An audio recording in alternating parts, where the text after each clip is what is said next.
Good morning all of you. मैं जयनारायण प्रजापति श्री जयसार कला पुष्पार्थ राधा विद्या मंदिर की ऑनलाइन क्लासेस में आप सबका स्वागत करता हूँ, अभिनंदन करता हूँ। जैसा कि हम सभी जानते हैं कि आज के स्टूडेंट मोस्टली 3 विषयों को बहुत ही हार्ड समझते हैं। नंबर 1 गणित, नंबर 2 विज्ञान और नंबर 3 इंग्लिश।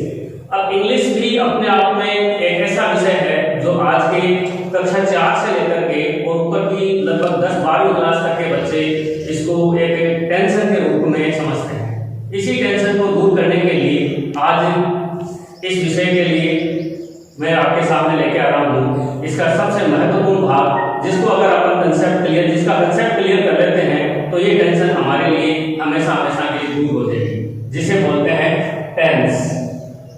टेंस वास्तव में टेंस है क्या चीज, हमें ये सबसे पहले जान लेना चाहिए कि टेंस क्या चीज होती है। मोस्टली लोग ये बच्चों को टेंस सिखाते हैं, लेकिन उनको ये नहीं बताया जाता है कि टेंस होता क्या है और इसका कंसेप्ट कैसे क्लियर करें। टेंस का क्लियर करने के लिए सबसे पहले हम ये देखेंगे कि टेंस एक तरीका है जो समय या टाइम को रेफर करने के काम आता है। मैंने आपको बताया कि टेंस एक तरीका है जो समय को रेफर करने के काम आता है। टाइम अगर हम देखें, समय या टाइम ये मोस्टली 3 प्रकार का होता है, तो उसी आधार पर हमारे टेंस भी 3 प्रकार के होते हैं।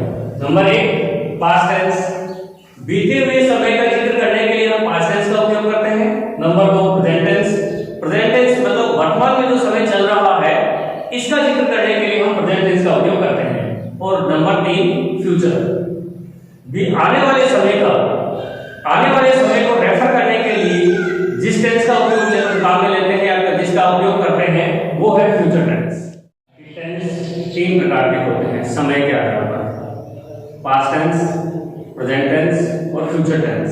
अगर हम इन तीनों टेंसों का बढ़िया तरीके से विश्लेषण कर लेते हैं, अध्ययन कर लेते हैं और समझ लेते हैं और इसके प्रत्येक कंसेप्ट से रूबरू हो जाते हैं, तो हम भी इसको कहीं पर भी सेट करके इंग्लिश बोल सकते हैं, लिख सकते हैं और समझ सकते हैं। और उसी के आधार पर हमारे सुपरस्टार अमिताभ बच्चन के हिसाब से हम भी फिर बोल सकते हैं I can talk English, I can log English and I can walk English. Tense को समझने के लिए सबसे पहले हमें ये जरूरी समझना चाहिए कि किसी भी टेंस का कंसेप्ट क्लियर करने से पहले हमारे सामने टेंस से संबंधित मुख्य 3 पिलर्स होते हैं। वो 3 पिलर्स कौन कौन से होते हैं? नंबर 1 सब्जेक्ट, जिसको हिंदी में बोलते हैं कर्ता। दूसरा होता है ऑब्जेक्ट, जिसको बोलते हैं कर्म। और तीसरी चीज होती है वर्ब, जिसको बोलते हैं क्रिया। अगर ये तीनों चीजें हमारे सामने एकदम अच्छी तरीके से क्लियर हो जाती है तो हम किसी भी टेंस को समझने के लिए हमें समस्या नहीं होती है। क्यों नहीं होती? क्योंकि किसी भी टेंस को समझने के लिए इन 3 पिलर्स का हम बार बार उपयोग करते हैं, जिसके कारण से हमारे विद्यार्थियों को ये समझ में नहीं आता है कि ये सब्जेक्ट क्या चीज होती है, ऑब्जेक्ट क्या चीज होती है, कौन सी वर्ब कहाँ लगती है, इसके कितने रूप होते हैं। इसके कारण से बच्चे ये समझने लग जाते हैं कि आचार्य जी को जो समझ में आता है अपनी इच्छा अनुसार जो चीज बता देते हैं, लेकिन वास्तव में ऐसा नहीं होता है। इन तीनों चीजों को अच्छी तरीके से समझने के बाद में हमारे ये समझ में आ जाएगा कि कौन से सब्जेक्ट को हम कहाँ काम में लेते हैं और क्यों काम में लेते हैं, ऑब्जेक्ट कौन सा है और इसको कहाँ काम में लेते हैं, वर्ब कौन सी आएगी, उसकी कौन सी फॉर्म काम में आएगी और क्यों आएगी। उसके पीछे सारे के सारे लॉजिक हम तभी समझ सकते हैं जब हम इन तीनों को अच्छी तरीके से समझ लेते हैं। तो चलिए हम सबसे पहले समझते हैं आज सब्जेक्ट को। सब्जेक्ट क्या चीज होता है? सब्जेक्ट का मतलब कर्ता। कर्ता का मतलब होता है, जैसे इसके नाम से ही पता चल रहा है आपको कि कोई भी व्यक्ति जो कार्य को करता है उसको हम कर्ता कहते हैं, कार्य को करने वाले को कर्ता कहते हैं। अर्थात ये कार्य, कोई भी कार्य होता है वो किसके द्वारा किया जा रहा है ये हमें सबसे पहले पता चलना चाहिए, ताकि हम ये पकड़ सके कि इस सेंटेंस के अंदर या इस वाक्य के अंदर सब्जेक्ट ये है। जैसे मैं आपको उदाहरण देके बताता हूं, जैसे राम पुस्तक पढ़ता है, राम पुस्तक पढ़ता है। अगर इस वाक्य को हम देखते हैं तो देखने से ये पता चल रहा है कि इसमें पुस्तक पढ़ने का काम कौन कर रहा है? राम। तो इस वाक्य के अंदर हमारा सब्जेक्ट क्या हो गया? राम। या फिर दूसरा तरीका हम ये कह सकते हैं कि कर्म से आप प्रश्न करिए, जो उत्तर आता है वो आपका सब्जेक्ट होगा। जैसे कर्म, इसके अंदर सबसे पहले ये कर्म है पुस्तक। अगर हम पुस्तक से ये प्रश्न करते हैं कि पुस्तक कौन पढ़ता है या पुस्तक कौन पढ़ रहा है, तो इसका उत्तर सीधा सीधा है इस वाक्य के अंदर कि पुस्तक राम पढ़ रहा है। तो हमारे इस वाक्य के अंदर हमने ये पता कर लिया कि हमारा सब्जेक्ट क्या है और इसको हम कैसे पता कर सकते हैं। सीधा सीधा उत्तर है। अगर हम इसको सही तरीके से जानना चाहें तो ये सबसे पहले एकदम से सरल तरीका है कि जो वाक्य के अंदर सबसे पहला होता है वो उसका सब्जेक्ट होता है। या फिर इस तरीके से अगर कई बार नहीं समझ में आ पाता है तो ये प्रश्न कर लीजिए कि इससे जो भी काम हो रहा है इस वाक्य के अंदर वो कौन कर रहा है, वो ही व्यक्ति इसका सब्जेक्ट कहलाता है। अभी हमने देखा सब्जेक्ट।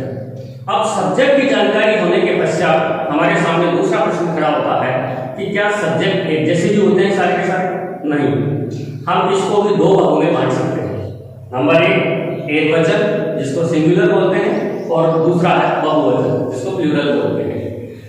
एक वचन के अंदर एक वचन का मतलब होता है कि एक व्यक्ति, अगर कार्य को करने वाला केवल एक सिंगल व्यक्ति है तो वो एक वचन करता होगा या सिंगुलर सब्जेक्ट होगा।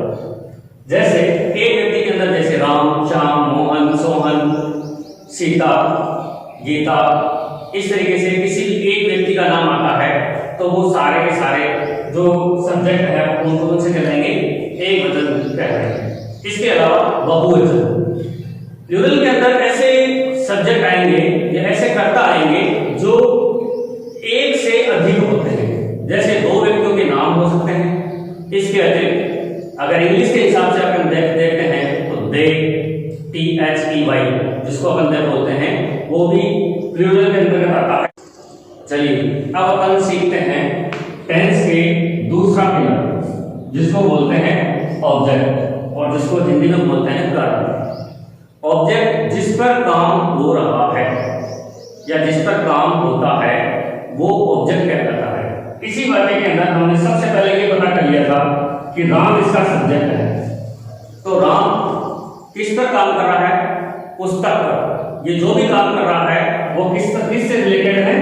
पुस्तक से रिलेटेड है। इसलिए इस वाक्य के अंदर ऑब्जेक्ट क्या हो गया? पुस्तक। और तीसरा पिलर है जो सबसे महत्वपूर्ण है वो है वर्ब। वर्ब जिसको अपन हिंदी में क्रिया बोलते हैं, ये इंग्लिश के अंदर इसके 3 रूप होते हैं, first form, second form and third form. इन तीनों को अपन तभी जान सकते हैं जब हमें इन तीनों की जानकारी अच्छी तरीके से हो कि ये क्रिया की फर्स्ट फॉर्म है, ये सेकंड फॉर्म है, ये थर्ड फॉर्म है। इसके लिए हमें बहुत सारी वर्ब्स हैं उनको याद भी करना पड़ेगा ताकि हमें ये पता लग जाए कि अभी जैसे हमें ये तो पता है कि जैसे जाना, जाने को इंग्लिश में बोलते हैं गो, ये फर्स्ट फॉर्म है। लेकिन इसकी सेकंड फॉर्म क्या होगी? तो इससे बिल्कुल ठीक है, गो से बिल्कुल अलग है, वो है वैन। और इसकी थर्ड फॉर्म क्या है? गॉन। तो हम ये देखते हैं कि वर्ब की जानकारी करने के लिए हमें ये पूरा पता होना चाहिए कि वर्ब के तीनों फॉर्म कौन कौन सी हैं। जैसे अभी इसके अंदर हम इस वाक्य में देखें तो सबसे पहले हमें ये पकड़ना पड़ेगा कि वर्ब है क्या चीज, इस वाक्य में वर्ब कहाँ है और क्या है। तो सबसे पहले अपन ये देखेंगे कि जैसे हमने ये पता कर लिया कि ये राम सब्जेक्ट है, पुस्तक ऑब्जेक्ट है, और तीसरा इसमें क्या काम हो रहा है? इसमें काम हो रहा है पढ़ने। तो हमारी वर्ब कौन सी होगी? पढ़ना। इस तरीके से जब टेंस के हमें तीनों पिलर्स की जानकारी अच्छी तरीके से हो जाएगी, सब्जेक्ट, ऑब्जेक्ट और वर्ब, तो हम किसी भी टेंस को अच्छी तरीके से समझ सकते हैं और हमें कोई दिक्कत नहीं आएगी। तो इसलिए आप सभी से ये कहना है कि अभी अपनी इंग्लिश की जो भी ग्रामर की पुस्तक है आपके पास में, उसके अंदर आज आप वर्ब की जानकारी करिए। जितनी ज्यादा वर्ब्स आपको याद होगी उतना ही आपका टेंस अच्छी तरीके से क्लियर होगा, क्योंकि बार-बार वाक्य तो आपको पता है। जैसे इसके अंदर पढ़ने की अंग्रेजी हमें चाहिए, लेकिन हमें यही पता नहीं है कि पढ़ने को इंग्लिश में कहते क्या है। तो फिर हमें टेंस की जानकारी होते हुए भी हम उसके वाक्य को स्ट्रक्चर है उसको हम सही तरीके से नहीं बना पाएंगे और वो हमारा वाक्य सही होते हुए भी गलत हो जाएगा। इसलिए आप सभी आज वर्ड्स की जानकारी करेंगे, उस पुस्तक में पढ़ेंगे तीनों फॉर्म्स के बारे में कि कौन सी कोई भी क्रिया है उसकी फर्स्ट फॉर्म क्या है, सेकंड फॉर्म क्या है और उसकी थर्ड फॉर्म क्या है। ये अगर जानकारी आपको होगी तो फिर हम किसी भी टेंस को अच्छी तरीके से समझ सकते हैं। तो इसी के साथ अपन कल इसकी जानकारी करेंगे और सबसे पहले अपन लेंगे प्रेजेंट टेंस को, ताकि हमारे जो वाक्य हैं